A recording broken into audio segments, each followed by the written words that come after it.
The Magnificent Seven seeing nice gains following Q4 earnings, with the group now up about 9% for the year. My next guest says while the names are richly priced, only one is, quote, priced to the point of insanity. Let's bring in the Dean of Valuation, Aswath Damodaran, NYU's Stern School of Business. Professor, welcome back. Thank you for having me. The one that's priced to insanity, you suggest, is NVIDIA, which is interesting because you own it along with all of the others, correct? Yeah, you bought these stocks at the right time. They were amazing buys at some point in time. At today's prices, I mean, all of the stocks looked overpriced. But I think NVIDIA stands out as particularly overpriced. I mean, just to get a collective sense of what these seven companies account for in the S&P 500, these seven stocks alone account for 70% of the overall market cap of the index. They account for 11% of the revenues, but they do account for 27% of the gross profit. So they're very profitable, very valuable companies. And you can get pretty close to the current prices for the other companies. NVIDIA, I can't even get close. I'm surprised somewhat, if only because the valuation of NVIDIA has come down as its earnings and guidance have gone up. So in some respects, what was perhaps insane has actually been justified in some respects. No, in a sense, there is an adjustment process going on. I know where it'll end up. The truth is, when this process started, people assumed that NVIDIA's domination of AI, the chip part of the business, would continue in perpetuity. I think the other chip companies are waking up. Things are going to start to scale down. So I think in spite of the come down in price, I am more wary about NVIDIA than I was, simply because last time I valued it, NVIDIA was at $400. Gives me some kind of perspective in terms of at 682. I mean, that's a stretch that's given the current earnings potential and cash flows. I just can't get there. Maybe I'm just missing some part of the picture. But to me, it doesn't make sense. I mean, you're not alone.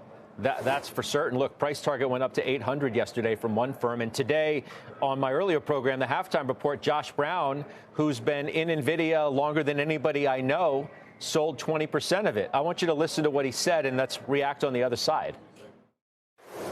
It just feels like there are people who are so bullish they've run out of superlatives and ways to describe NVIDIA's market position and their technology dominance, and they're just like raising price targets. It's almost on a weekly basis. It's become breathless.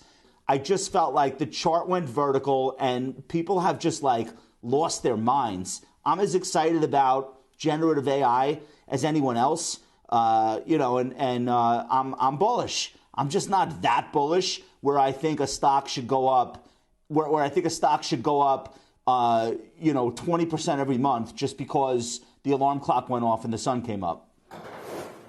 What are your thoughts? No, I agree with them. I think AI has become this buzzword that people use to justify pretty much anything they want. I mean, I think collectively, AI is going to be a net negative for markets. It's going to be great positive for companies like NVIDIA.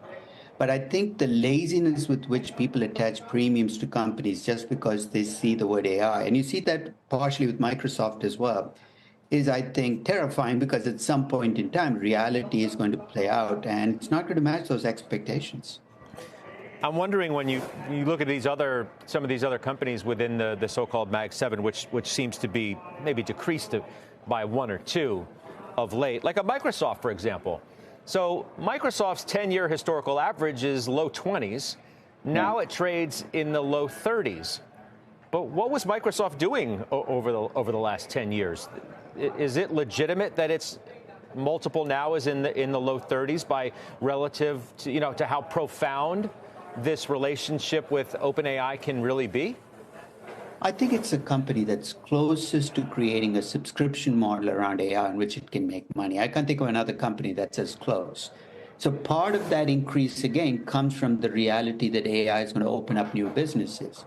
But as a long-term owner of Microsoft, again, I'm looking at $404 or $400 per share, and I'm saying, I'm definitely happy that it's gone up to 400, but again, a lot has to go right for this price to be the right price. And pricing in that expectation sets you up for unpleasant surprises down the road. I mean, the forward P, we're looking 38. So I hear you. What about Apple? Let's leave it with Apple. What are your thoughts here? I think there are two companies in this seven that if you really, really wanted to buy these stocks, you've never owned them, you say, I've missed out. One would be Tesla, which will surprise you because I bought Tesla just a couple of weeks ago at 180. And the other would be Apple, which I think is adjusted down. It's still a cash machine, but Apple over the last 15 years has lived from iPhone upgrade to iPhone upgrade. It has a bad year, then a good year based on whether there's a big upgrade during the course of the year. So I think Apple will bounce back a little bit. It's a slow growth cash machine, and people have to be realistic about what they're getting. But I think that at 188, it's as good a buy as any of the other seven. So Apple and Tesla would be my two buys among the seven if you really wanted to add two of these stocks to your portfolio.